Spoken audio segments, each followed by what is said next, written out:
Okay, a lot of people have been asking me about this tax diagram, so we'll go through it now, and you have to excuse my wonky lines.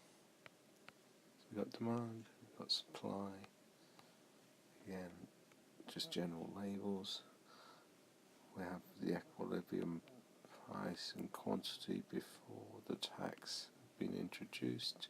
So a tax could be used as a policy to discourage the production or consumption of a particular good. The tax is like an extra cost for business, and therefore being the key factor on the supply side, determining where the demand curve, the supply curve is, it causes a shift to the left or up, a decrease in supply. What we get is a higher price, most importantly a lower quantity. And this is pretty basic analysis that would work in any essay, and you could be happy enough with.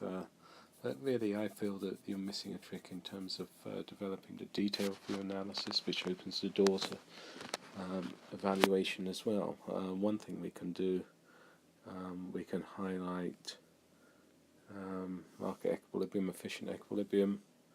Maybe if this tax is being used as a green tax or Pigouvian tax, we can identify tax per unit, which is the vertical distance between the two supply curves. In this case, the supply curves are parallel. This suggests a specific tax, so a tax per unit, such as a carbon tax per tonne, or excise duty per pint or per pack of cigarettes, so the tax remains the same. If we come across to y-axis from there, label that point D, what we're effectively doing is highlighting the area which is tax revenue for the government. So we've got the tax per unit, BC, times by the number of units being taxed, which effectively is the distance DC, gives you a total tax revenue area of PTBCD. You could mention that this revenue could be used, say, in an environmental sense to clean up the damage caused, or to cross-subsidise perhaps clean energy, or even just as a general revenue raiser for the government, or payment for the treatment of smokers within the healthcare system, something like that, basically.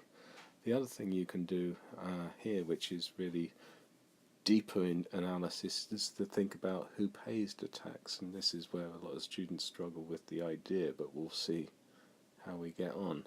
Essentially, what we're doing here is saying basically the price in the market before the tax was introduced was P.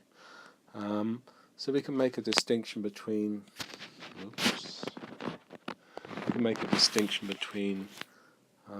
the price the consumer used to pay, a P, and the price that they now pay, a PT. So this represents the consumer contribution, this top half of the tax box. We can put a little c in there. So basically this area here represents consumer contribution. If we look underneath, basically the producer used to receive the price of P. They're now only left with the distance OD after the government's taken their tax. So the producer makes the bottom part of the contribution. Now in this particular diagram, where the curve is just really neither inelastic or elastic, the tax is equally shared between producer and consumer. But if we were to draw a more inelastic curve, then the consumer pays more of the tax. And again, elastic curves, producer pays more of the tax. The key thing here is this idea of the polluter pays principle. So really, when you're talking about say an externality caused by the act of production, then you would really want the demand curve to be more elastic, because that would put more emphasis on the producer as the payer of the tax. You want the person causing the problem to pay the tax. With something like a demerit good, again, we'd want the curve to perhaps be more inelastic, which would put the main contribution on the consumer. And you can see how perhaps one could argue that taxes placed on things like cigarettes and alcohol, which are by their addictive nature inelastic in demand, one could argue that they are appropriate solutions because the person causing the problem is paying the tax, i.e. the consumer, and that's the key thing about demerit goods.